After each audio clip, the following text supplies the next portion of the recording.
오늘 호세아서 말씀을 통해서 행복한 신앙생활의 기초에 대한 말씀으로 은혜를 나누고자 합니다. 5월 말부터 저희가 이제 행복을 주제로 잠깐 말씀을 나누고 있는데요. 여러분, 행복은 지난 설교 때도 말씀드렸지만 소유에서 오지 않습니다. 행복은 무엇을 많이 얻었기 때문에 내가 얻게 되는 것이 아니라, 행복은 누구를 만나느냐, 누구와 함께 하느냐를 통해서 오게 됩니다. 산의 진미를 먹더라도요, 사랑하는 사람과 먹어야 행복하죠. 우리가 누구와 함께 있느냐가 중요한 것인데, 그 행복의 가장 근원에서 우리가 꼭 만나야 될 분이 바로 하나님이십니다. 우리 주님이십니다. 그렇게 주님과 만나서 그 행복의 걸음을 시작해 나가는데, 우리 이 행복의 여정이요, 꽃길만 걷길 바랐는데 꽃길만 있지 않더라고요. 지난주 설교 말씀 통해서 보셨듯이 우리 신앙생활은 광야 같습니다. 그리고 전쟁터 같습니다. 우리 삶이 꽃길이 아니라 광야 같은 시간을 만날 땐 주님께서 우리 말씀하시죠. 주를 바라보라고. 그리고 전쟁터 같은 그 시간을 맞이할 땐 주를 신뢰하고 주님께 순종하라고 주님께서 말씀하고 있습니다. 그때 비로소 우리는 광야를 통과할 수 있고 전쟁을 승리할 수 있기 때문입니다. 우리가 이렇게 행복으로 초대를 받고 그 여정을 향해서 걸어 나가려고 할 때, 이 신앙생활이 행복한 신앙생활로 꾸준히 나아가기 위해서는 기초가 든든해야 합니다. 그러면 그 기초는 과연 어떻게 쌓아야 될까요? 그 기초는요, 우리는 결론을 말씀드리자면 오늘 본문 말씀 3절 말씀처럼 여호와를 알자, 힘써 여호와를 알자, 이것이 핵심입니다. 주님 앞에 우리가 나아갈 때 주님을 더 깊이 알아가고자 하는 마음으로 나아가는 것, 이것이 행복한 신앙생활을 하는 가장 기초가 된다라는 것이죠. 여러분, 사람을 알아간다라는 것은요, 오늘 성경 말씀에서 여호와를 알자라고 얘기할 때 알다는요, 그냥 사람을 아는 것, 정보를 아는 것이 아니라 그 사람과 인격적으로 아는 것을 말합니다. 부부가 친밀하게 아는 것처럼 그렇게 아는 것을 말하고 있어요. 여러분, 알면은 뭐가 좋을까요? 서로가 친밀하게 알면 뭐가 좋을까? 제가 설교 준비하면서 곰곰이 과거의 경험을 돌이켜 보니까요, 고등학교 때 제 친구 중에서 아버지가 탤런트이신 분이 계셨습니다. 아버지 탤런트 되신 분이 누구였냐면 최주봉 선생님이셨어요. 최주봉 선생님. 첫째 아들이 저희랑 같이 학교를 다녔고 같이 생활했습니다. 친하게 지냈는데, 최주봉 선생님 옛날에 만수야 하면서 막 불렀잖아요. 그래서 만수야. 그 최주봉 선생님이 이 친구의 아버지라니 그러고 있었는데, 어느 날 이 친구를 아니까요, 친구들을요, 그 아버님께서 초청해 주셨어요. 옛날에 MBC 마당놀이 했던 시절이 있습니다. 마당놀이 하는 그곳에 초청을 해 주셔가지고 친구들이 우르르 몰려서 거기에 갔어요. 정동극장에 가서 공연을 보러 갔더니요, 저희를 맞이해 주신 분이 윤문식 선생님이 저희를 맞이해 주셨습니다. 그래서 입구에 티켓 가지고 들어가지 않고 쪽문으로 저희를 다 들여보내주면서 자리를 딱 배치해 주셨어요. 거기서 난생 처음으로 마당놀이도 보는데 너무나 실제로 너무 생생하게 보는 거예요. 너무나 행복했습니다. 제가요, 친구 덕을 보았습니다. 친구를 잘하는데, 근데 제가 최주봉 선생님과는 일면식도 없고 그런 관계성이 없는데요, 그분의 아들 된 친구를 친구 삼으니까요, 삶에 새로운 혜택이 생기더라고요. 신앙생활이 이렇습니다. 우리가 하나님을 알 때요, 하나님을 연예인 정도처럼 알면 아무런 내 인생에 변화가 없습니다. 아무런 영향력이 없어요. 그런데 그분을 인격적으로 알기 시작하면 우리 삶에 새로운 변화가 생기기 시작합니다. 하나님께서는 우리에게 신앙생활의 그 행복함을 누릴 수 있도록 우리를 초청해 주시는데, 주님을 연예인 정도처럼 알지 말고 살아계신 주님으로 체험하기를 주님은 간절히 원하십니다. 여러분, 그 걸음을 시작하셨습니까? 하나님께서는 그 걸음을 시작하면 우리 삶에 변화가 일어난다고 얘기하세요. 하나님을 알면 가장 처음 어떤 변화가 일어나기 시작하냐면 나를 알아가요. 나의 정체성을 발견하기 시작해요. 모세를 보세요. 모세가 애굽 왕의 왕자로서 자라났습니다. 그런데 자기 동족을 구원하기 위해서 살인을 저지르고 결국 도망자 신세가 되고요. 광야에서 지내다가 하나님의 때가 되어서 이스라엘 백성을 구원하기 위해 하나님께서 찾아가십니다. 광야 한가운데 가시떨기에 불이 붙었는데 불이 붙은 게 떨기나무가 타는 건 보이긴 하는데 타서 없어지진 않는 거예요. 너무나 신기해서 가까이 가는데요. 음성이 들립니다. 이곳은 거룩한 곳이니 내 신을 벗으라. 하나님께서 내 신을 벗으래요. 이곳은 거룩한 곳이래요. 그래서 모세는요, 신을 벗고 그곳에 갑니다. 그곳에서 무릎 꿇습니다. 신을 벗는 것은 무슨 의미입니까? 그때 당시에 신을 벗는다라는 건 종의 의미를 갖습니다. 내가 당신의 종입니다 라는 고백을 하는 거예요. 모세가 하나님을 대면하니까요, 자기 정체성을 발견해요. 하나님의 종이라는 정체성을 발견해요. 그래서 그 후에 그는 하나님의 종으로서 쓰임받기 시작합니다. 신약시대에 베드로에게 예수님이 한번 찾아오신 적이 있습니다. 밤이 맞도록 그물질을 하는데 고기가 안 잡혀요. 허탕이다 하고 그물을 다 정리하면서 이제 집에 돌아가려고 할 때 예수님이 다가오십니다. 그리고 베드로의 배에 오르시고 잠깐 좀 띄어서 설교할 수 있도록 하십니다. 설교한 이후에요, 눈을 돌려서 베드로에게 얘기하십니다. 베드로야, 깊은 데로 가서 그물을 던지라 라고 얘기해요. 그물을 던집니다. 건져 올립니다. 묵직합니다. 혼자 못 올려서 동료를 부릅니다. 올려놓고 보니까 두 배가 가라앉을 정도로 가득 고기를 잡아냅니다. 그 후에 예수님에게 베드로가 무슨 고백을 하냐면 나는 죄인이로소이다. 나를 떠나소서 이렇게 얘기를 합니다. 베드로는요, 예수님을 대면하고 나서 그 예수님을 대면한 이후에 자기 정체성을 찾았어요. 자신이 죄인이라는 걸 발견해요. 이해되지 않는 발견이죠. 저 같으면요, 예수님이 하신 말씀 딱 듣고 그물 던졌는데 와, 풍성하게 물고기를 건져 올렸어요. 그럼 저는 다시 물을 거예요. 예수님, 다음 포인트는 어디입니까? 다음에 그물 던질 곳은 어디입니까? 가르쳐 주십시오 라고 반응해서 또 다른 곳에 그물을 던질 텐데, 베드로는 지금 다시 그물 던질 생각이 없어요.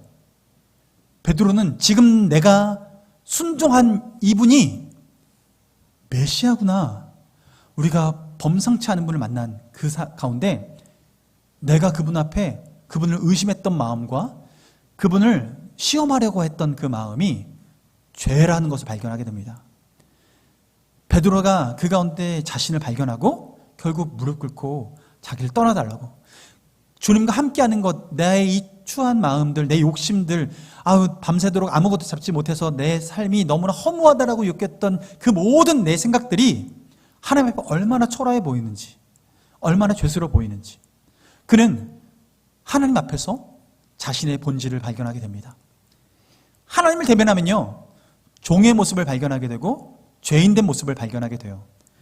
우리의 정체성을 발견하게 됩니다. 여러분은 하나님을 인격적으로 만나셨습니까? 주님을 인격적으로 만나셨습니까? 그렇다면 이 과정을 반드시 거치게 됩니다. 거쳐야 합니다.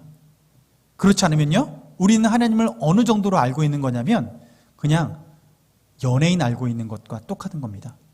신비한 분은 알고 있는데, 신기하다라고 여기고는 있는데, 그 신기한 것과 그분이 나를 알고 그분과 교제하면서 그분이 내 삶에 들어오셔서 내 삶에 관여하시고 도우시는 은혜를 경험할 수가 없는 거예요. 하나님은 우리가 주님 앞에 연예인으로서 찾아오신 것이 아니라 우리의 주인으로 찾아오셨습니다. 우리의 왕으로서 찾아오셨습니다. 그러므로 우리는 그에 합당한 반응을 하며 살아가야 하는 것이죠. 여러분, 주님을 알아가면 어떤 변화가 있을까요? 이렇게 자신의 정체성을 발견하기 시작하고요. 그 다음엔요, 주님을 알아가면 알아갈수록 우리 삶에 하나님의 살아계심을 경험하기 시작합니다. 알면요, 변화가 시작돼요. 하나님께서는요, 그 알을 통해서 하나님이 어떤 분인지를 보게 되고요. 보게 되면 그분을 믿게 되고요. 믿게 되면 믿은 만큼 하나님께서 역사하시기 시작합니다. 그 믿음 가운데 역사하세요. 성경에 수로보니게 여인이라고 한 여인이 나옵니다. 그 여인은요, 특별한 환경에 있습니다. 딸이 있는데요, 딸이 귀신 들렸어요. 귀신이 제어가 안 되는 거예요. 그래서 자신이 아무리 품어보고 품어봐도 품어지지 않아요. 품을 떠나게 되고 말도 제대로 못하고 사랑한다 표현하지만 딸은 그 사랑을 사랑으로 받아들이지 못하는 거죠. 그런 상황의 여인이 소문을 한번 듣습니다. 예수님에 대한 소문을 들어요. 그리고 그 소문을 듣고 예수님을 찾아옵니다. 그리고 그 예수님 앞에 그 마음 소원을 올려드려요. 마가복음 7장 26절 말씀에 그 여자는 헬라인이요 수로보니게 족속이라 자기 딸에게 귀신 쫓아내 주시기를 간구하거늘. 그가 와서 이렇게 간구하는데요, 예수님께서 그에게 호의적으로 반응하면 좋은데 호의적으로 반응하지 않아요. 뭐라고 반응하십니까? 27절 말씀에 예수께서 이르시되 자녀로 먼저 배불리 먹게 할지니 자녀의 떡을 취하여 개들에게 던짐이 마땅치 아니하니라, 이렇게 말씀하시는 거예요. 이 여인을 무슨 취급하는 거예요? 개 취급하는 거예요. 지금 사람 취급을 하지 않는 거예요. 당시 이방인들은요, 지금 이 여인이 헬라인인데 이방인들은 유대인들 기준으로 봤을 때는 아무 쓸데없는 자들입니다. 하나님께 택함받지 않은 사람들은 아무 쓸데없는 자라고 가치 없게 여겼던 사람들이에요. 그러니 그 기준으로 봤을 때 이 여인이 찾아와서 귀신 들린 여인을 구원해달라, 내 딸을 구원해달라라고 말하는 것은 가치 없는 민족 가운데 그 가운데 또 귀신까지 들렸어요. 더 가치 없어 보이는 이 사람을 구원해달라고 하는 것은 예수님에게, 그리고 유대인들의 입장에서는 정말 아무 쓸데없는 일 같아 보이는 거죠. 그런데 이 예수님의 반응에 이 여인이 어떻게 반응을 하냐면, 여자가 대답하여 이르되 주여 올소이다마는 상 아래 개들도 아이들이 먹던 부스러기를 먹나이다, 이렇게 얘기해요. 상 아래 아이들이 먹던 부스러기 개들이 와서 먹는 것처럼 저희가 그렇게라도 먹을 수 있도록, 그렇게 은혜를 누리도록 해주시길 원합니다 라고 더 간절히 붙들고 나아가는 거예요. 여러분, 아이들이 먹는 걸 보면요, 아이들이 먹는 것보다 옆에 흘리는 게 더 많아요. 아이들이 막 먹다 보면. 근데 그거 먹는 것조차도 그게 은혜다라고 얘기하면서 예수님께 더 간절히 나아가는 거예요. 수로보니게 여인이요, 이렇게 간절히 나아가는 그 근간엔 무엇이 있냐면, 처음에 수로보니게 여인이 예수님을 찾아올 때 성경이 뭐라고 했냐면 예수의 소문을 듣고 와서라고 얘기합니다. 예수님에 대한 소문을 듣는 거예요. 하나님에 대한 소문을 듣고, 아니 이웃 마을에 예수님이란 분이 왔는데 그분을 만나면, 아니 눈먼 자가 눈을 뜬대, 귀머거리가 귀가 열린대, 나병한 자가 나병이 낫는데, 앉은 배가 일어난대, 한 번도 걸어봤던 적이 없던 사람이래. 정말 신비하지 않아? 그런데 이 이야기가 수로보니게 이 여인에게 들린 거예요. 그리고 이 소문에 이 여인은 반응을 하게 된 거죠. 하나님에 대한 궁금증이 생기기 시작했고 그 궁금증에 반응해서 예수님을 직접 찾아오게 됩니다.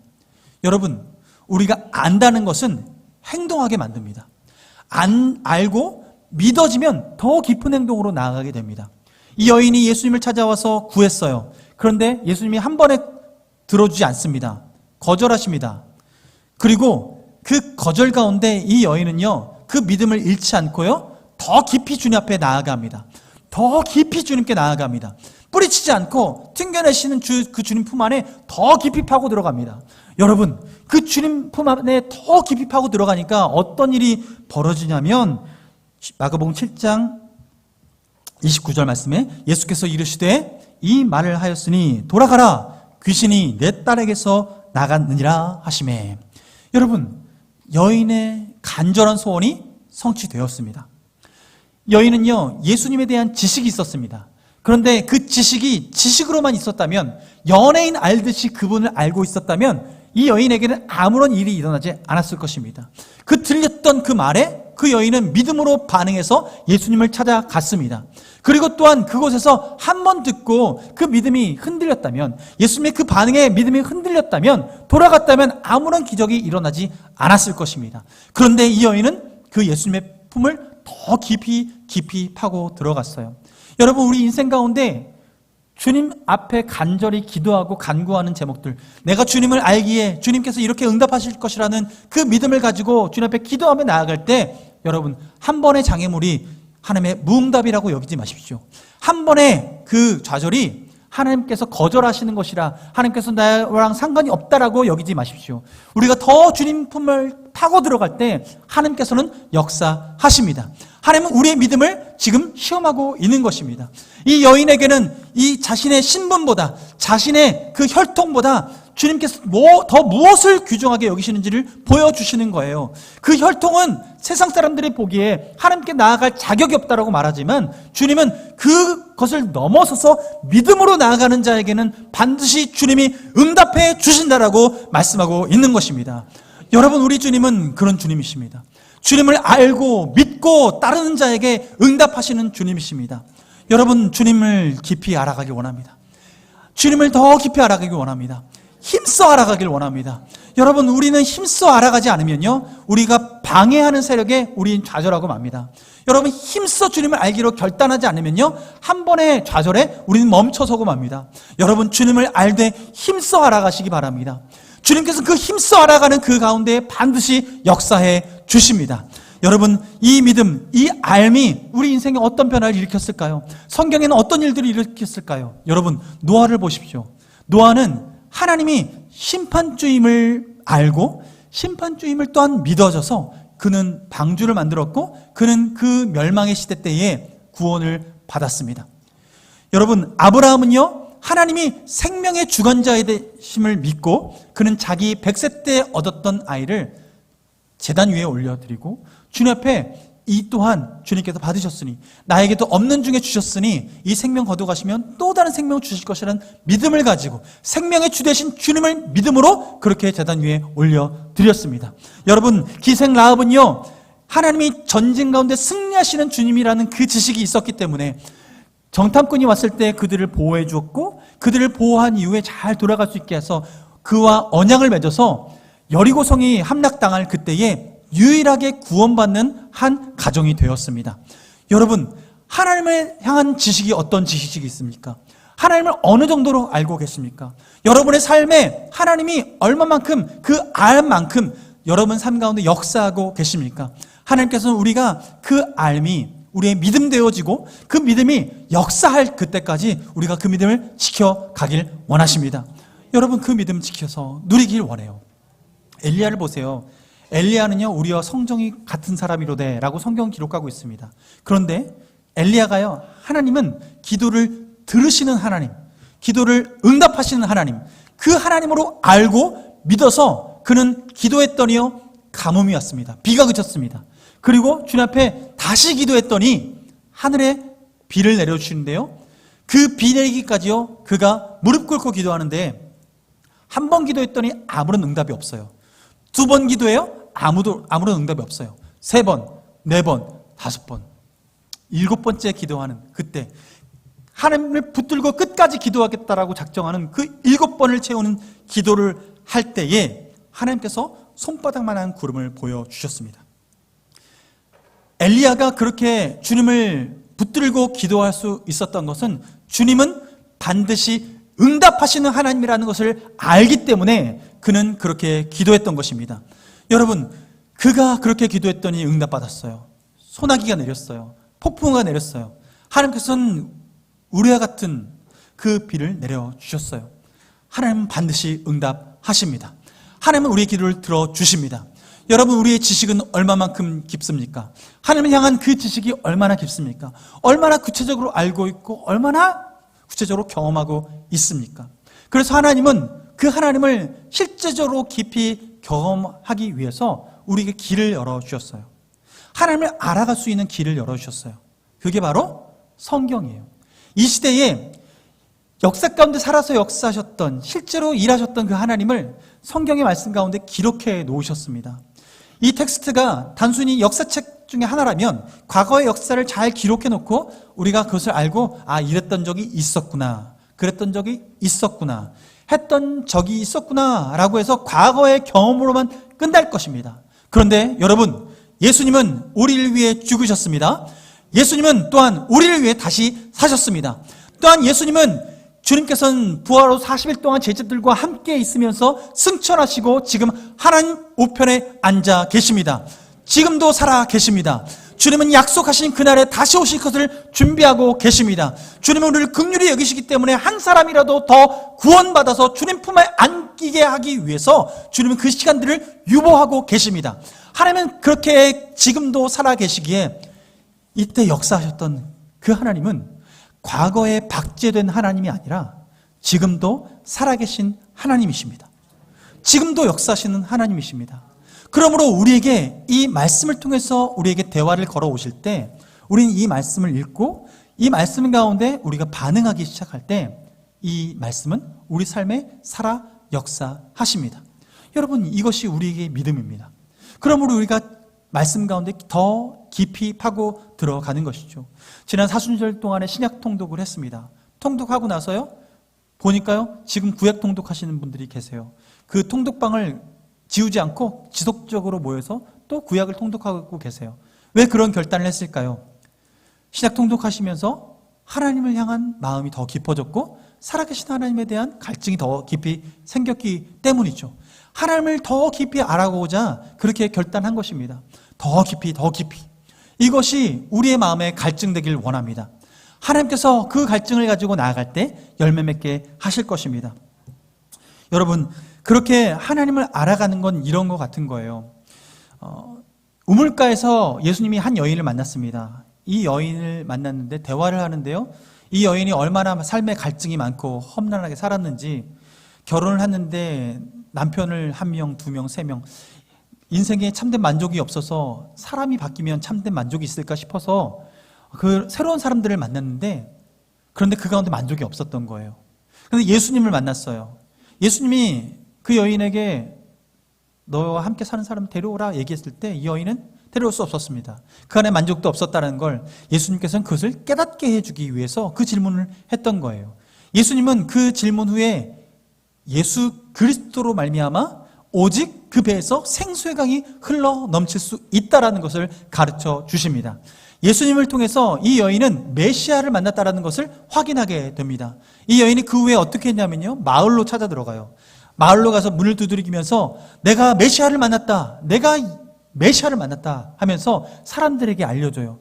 예수님을 만났는데 그분이 성경에 기록된 그 메시아 맞다라고 얘기할 때 사람들이 우르르 나와서 예수님을 만납니다. 그리고 예수님의 말씀에 설교 말씀을 듣고 반응을 하는데요, 그 반응을 하고 맨 마지막에 뭐라고 얘기하냐면 요한복음 4장 41절 42절 말씀에 이렇게 말씀해요. 예수님의 말씀으로 말미암아 믿는 자가 더욱 많아 그 여자에게 말하되 이제 우리가 믿는 것은 내 말로 인함이 아니니 이는 우리가 친히 듣고 그가 참으로 세상의 구주신 줄 알미라 하였더라. 처음에는 이 여인이 소문 들려줘서 전해줘서 듣고 그런가 싶어서 와서 만났는데 예수님을 직접 만나기 시작하니까 그 만남을 통해서 어떤 확신이 들었냐면 예수님 진짜 구주 맞구나, 하나님 맞구나, 이 확신이 확 들기 시작한 거예요. 이 확신이 들고 난 이후에 이 여인에게 얘기하는 거죠. 이제 우리가 더 이상 당신의 말을 듣고 믿는 것이 아니라 우리가 예수님 직접 만나서 믿게 되었다라고 얘기하는 거죠. 여러분, 그렇다면 우리는 어떤 신앙생활을 해야 될까요? 지금의 신앙생활은 어쩌면 누군가가 우리를 초청해서 이 자리에 억지로 나와 있는 분도 계시고 호기심에 나와 있는 분도 계실 수 있습니다. 그러나 우리가 행복한 신앙생활을 하기 위해서는 그 기본적으로 주님을 만나야 되는데, 주님을 만나는 직접적으로 만날 수 있는 유일한 길을 주님께서 성경으로 우리에게 허락해 주셨습니다. 하나님께서 이 성경 말씀을 통해서 직접 만나게 하시는 거예요. 지금은요, 이 설교 말씀을 통해서 간접적으로 좀 풀어서 설명을 드리고 그것이 여러분에게 전달되지만요, 여러분 간절히 바라기는 여러분이 직접 말씀을 통해서 만나시기를 주님의 이름으로 축원합니다. 더 이상 목사님 설교 때문에 믿는 게 아니라요, 주님, 제가 주님을 알게 돼서 성경 말씀을 읽다 보니까요, 꿀송이보다 달아서 내가 이 성경책을 놓을 수가 없어요 라고 말하면서, 내 눈이 나빠져도 괜찮아요 라고 하면서 밤에 주경 야독을 하면서 성경을 보면 이 가운데 살아계신 주님이 내 삶 가운데 역사하시는 것을 발견하고 이 하나님과 동행하는 기쁨을 우리가 누리길 원합니다. 그래서 주님은 우리에게 이 성경책을 주셨어요. 여러분, 이 성경책은 집에 진열장에만 있어서는 안 됩니다. 이 성경책이 진열장에 있다가 일주일에 한 번씩 열어보는 주중 행사가 되어서는 안 됩니다. 여러분, 매일마다 주의 말씀 가운데 거하며 하루하루 내게 주시고자 하시는 말씀이 무엇인지, 나에게 어떻게 대화를 걸어오시는지 우리는 지속적으로 주님 말씀 앞에 서야 합니다. 그때 주님은 놓치지 않고 말씀하세요. 기회를 놓치지 않으세요. 여러분, 그러므로 주님 앞에 들으시길 바랍니다. 그러면요, 그 역사 가운데 하나님 살아계시기에 우리에게 이렇게 말씀하시는 거예요. 히브리서 4장 12절 말씀에 하나님의 말씀은 살았고 활력이 있어 좌우의 어떤 난사한 검보다 예리하여 혼과 영과 관절과 골수를 찔러 쪼개기까지 하니 또 마음의 생각과 뜻을 판단하는, 주님께서는 그 살아계신 말씀을 통해서 우리를 이끌어 가십니다.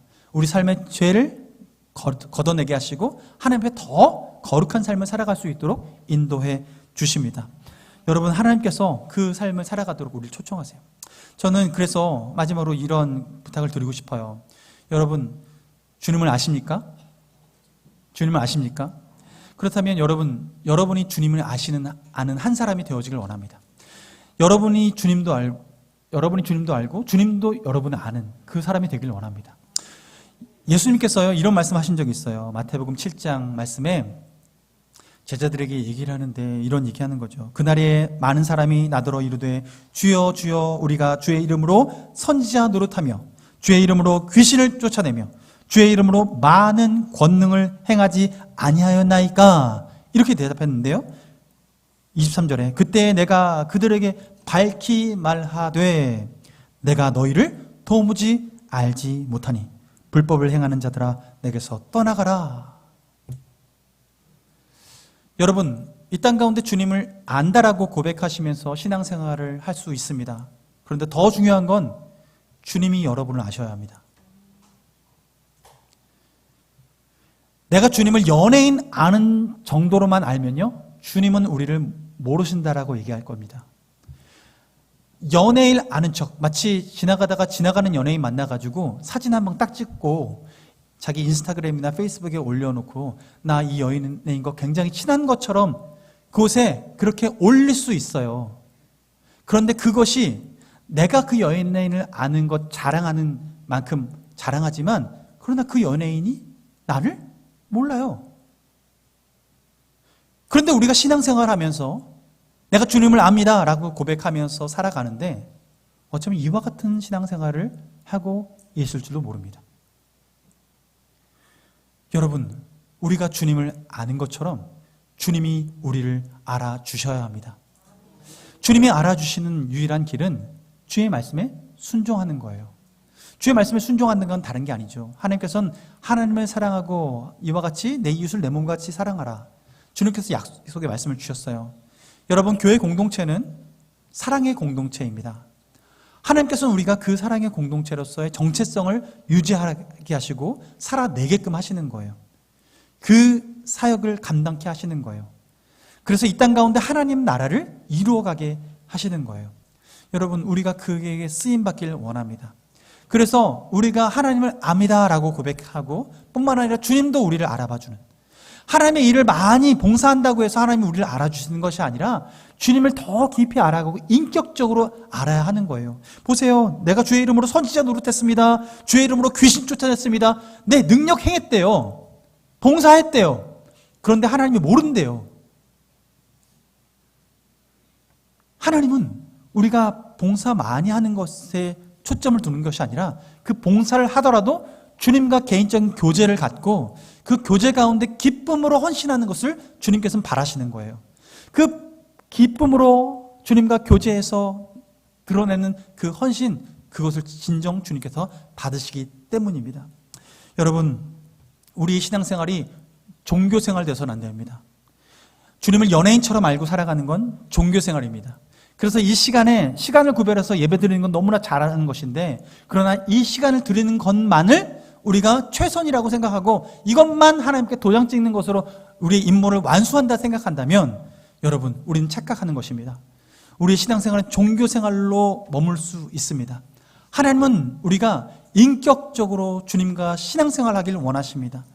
인격적인 주님과 교제생활하기를 원하십니다. 우리가 그렇게 반응하며 나갈 때 우리의 삶을 하나님 아는 것, 인격적으로 주님을 더 깊이 알아가는 것, 그래서 주님과 깊은 교제 나누고 주님이 원하시는 게 무엇인지 그것에 반응해서 섬기며 나아갈 때 우리 삶은 더 가치 있는 삶이 되고 주님도 나를 인정하고 나도 주님을 알아가는, 그래서 인격적으로 삶의 열매를 맺는 우리 모두가 될 줄로 믿습니다. 우리 마지막으로 말씀 한 구절 함께 읽고 우리 설교 마무리하려고 합니다. 디모데후서 2장 15절 말씀입니다.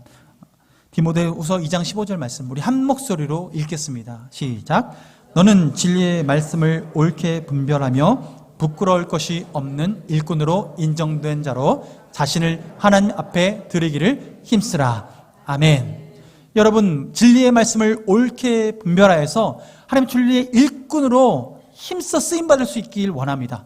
주님을 힘써 알고 주님께 힘써 쓰임받을 때 주님께서 우리 삶 가운데 하나님의 하나님 되심을 보여주실 것입니다. 우리가 그 하나님을 깊이 경험하고, 그래서 그 우물가의 여인이 주님의 소문을 냈던 것처럼, 그래서 수르보니게 여인이 그 소문을 듣고 와서 또한 그 하나님의 그 기적을 경험했던 것처럼 우리 교회 공동체 안에 소문을 내고 또 소문을 듣고 오고 또 살아계신 주님을 만나고 또 소문을 내고 또 소문을 듣고 와서 그 하나 살아계신 하나님을 만나서 우리 몸된 교회 공동체가 살아계신 주님의 역사로 가득 찬 공동체 되기를 주님의 이름으로 축원합니다.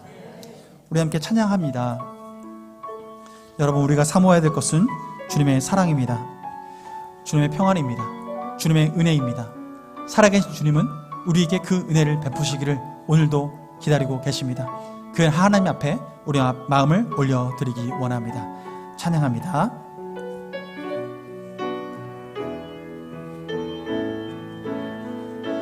하나님의 사랑을 사모하는 자, 하나님의 평안을 바라보는 자, 너의 모든 것 창조하신 우리 주님이 너를 얼마나 사랑하시는지 하나님께 찬양과 경배하는 자, 하나님의 선하심을 닮아가는 자, 너의 모든 것 창조하신 우리 주님이 너를 자녀 삼. 우리 다 같이 일어나셔서 하나님 사랑의 눈으로, 하나님 사랑의 눈으로 너를 어느 때나 바라보시고 하나님 인자한 귀로서 언제나 너에게 기울이시니 어두움에 밝은 빛을 비춰주시고 너의 작은 신음에도 응답하시니 너를 어느 곳에 있든지 주를 향하고 주만 바라볼 하나님 사랑의 눈으로, 하나님 사랑의 눈으로 너를 어느 때나 바라보시고 하나님 인자한 귀로서 언제나 너에게 기울이시니 어두움에 밝은 빛을 비춰주시고 너의 작은 신음에도 응답하시니 너는 어느 곳에 있든지 주를 향하고 주만 바라보. 다시 한번 고백합니다. 하나님 사랑의 눈으로, 하나님 사랑의 눈으로 너를 어느 때나 바라보시고 하나님 인자한 귀로서 언제나 너에게 기울이시니 어두움에 밝은 빛을 비춰주시고 너의 작은 신음에도 응답하시니 너는 어느 곳에 있든지 주를 향하고 주만 바라보지. 이 시간 함께 주님 앞에 기도하며 나가기를 원합니다. 여러분, 우리 주님께서는 살아계십니다. 우리 주님께서는 우리를 향하여 눈을 들고 계십니다. 주님, 우리를 향하신 아버지 그 마음을 우리가 받아 누리며 하나님 성경 속에 살아 역사하신 그 주님이 바로 우리 주님이시며 나의 주님을 고백하오니 주여, 내가 이제는 주님을 연예인처럼 믿지 않냐고 주님을 나의 하나님, 나의 구주, 나의 아버지로 믿사오니 주여 역사하여 주옵소서. 주여 살아 역사하여 주옵소서. 주님, 주의 은혜를 맛보아 경험케 하여 주옵소서. 하나님, 땅덩어리에 부스러진 아버지 그 부스러기를 먹을지라도 그 은혜가 우리에게 충만하오니 주여, 주님의 은혜 가운데 우리가 거하게 하여 주옵소서라고 이 시간 주여 한번 무릎 꿇고 기도하겠습니다. 주여, 살아계신 아버지 하나님, 주님의 은혜 감사합니다. 주님께서 우리를 부르셔서 예수 그리스도 안에 거하게 하시고 예수 그리스도 안에 참된 기쁨을 맛볼 수 있도록 인도하시니 감사합니다. 하나님, 주를 바라보는 자, 주를 간절히 사모하는 자, 주님 은혜를 누리게 하여 주옵소서. 아버지, 주님이 살아계시기에 주님을 알아 힘써 알아 살아갈 때에 하나님 우리 인생이 변화될 줄 믿습니다. 아버지, 우리의 정체성을 발견합니다. 종의 정체성을 가진 자가 아버지 주님의 민족을 이끌어가는 리더가 되었습니다. 아버지, 죄인이었던 아버지 베드로가 하나님 주님 그 정체성을 발견한 이후에 하나님께서는 그렇게 고백했던 베드로를 친구 삼으셨습니다. 아버지, 베드로를 주의 동역자 삼아주셨습니다. 아버지 하나님, 주님 우리가 우리의 정체성을 발견하고 아버지 종된 정체성과 우리 죄인의 정체성을 주 예수 그리스도 안에서 발견하고 아버지 주 안에서 회복을 누리고 주님께서 우리를 얼마나 사랑하시는지 아버지 또한 우리가 주님의 자녀된 정체성을 회복하여서 아버지 이 땅 가운데 살아가게 하시고 풍성한 열매 맺으며 살아갈 수 있도록 은혜 베풀어 주옵소서. 주여, 우리를 이끌어 주옵소서. 주의 국률하심을 베풀어 주옵소서. 주여, 우리를 써 주옵소서. 주여, 우리 인생 가운데에 하나님 아버지의 하나님 되심을 드러내 주시길 원합니다. 주를 알지라, 주를 알지라, 힘써 주를 알지라. 아버지, 주님을 알아가는 자에게 주여 우리 삶이 더욱더 힘써 주님을 위해서 헌신할 수 있는 아버지 주님 우리의 믿음에 아버지 근성이 생기게 하시고 아버지 행복한 신앙생활의 기초를 온전히 누리며 살아갈 수 있도록 인도하여 주시옵소서. 아버지 감사합니다. 살아계신 하나님, 주님이 살아계시기에 우리가 예배하며 기도합니다.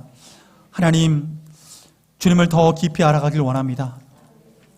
때로는 우리 인생 가운데 하나님이 살아계신가 의심 들어올 때에도 하나님 힘써 주를 알기 원합니다. 수로보니게 여인이 그 마음 낭망한 그 순간에 하나님 믿음으로 더 주님 앞에 주님의 품을 파고 들어갔을 때 하나님 응답하여 주셨던 것처럼 하나님 우리 환경은, 우리 주변 사람들은 우리의 인생이 아무런 의미 없다 말할지라도 주 예수 그리스도 안에서 소망을 얻고 그 은혜를 누리는 우리 모두 되게 하여 주시옵소서. 하나님을 향한 우리의 마음이 식어지지 않게 하여 주옵시고 힘써 주를 알 때 주를 위해서 힘써 헌신하는 우리 모두가 될 수 있도록 인도하여 주옵소서. 순전한 마음으로 나아가는 자마다 순전하신 하나님을 맛보게 하시고 주님께서 우리 인생을 이끌어 가시는 그 하나님의 놀라우신 목자 되신 주님의 인도하심을 맛보게 하여 주옵소서.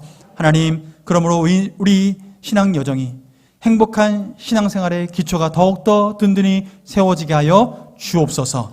이제는 우리 주 예수 그리스도의 은혜와 하나님 아버지의 끝없는 사랑과 성령님의 교통하심이 주님을 알되 연예인처럼 아는 것이 아니요 나의 아버지로서 알아가고 나의 주인으로서 알아가며 오직 주님을 의지하며 살아가기로 결단하는 우리 명강교회 식구들 머리머리 위에 오늘 방문하여 함께 예배드리고 또 온라인으로 예배하며 열방 가운데 함께 동역하는 동역자들 머리머리 위에 지금부터 영원토록 함께하여 주시옵기를 간절히 축원하옵나이다. 아멘.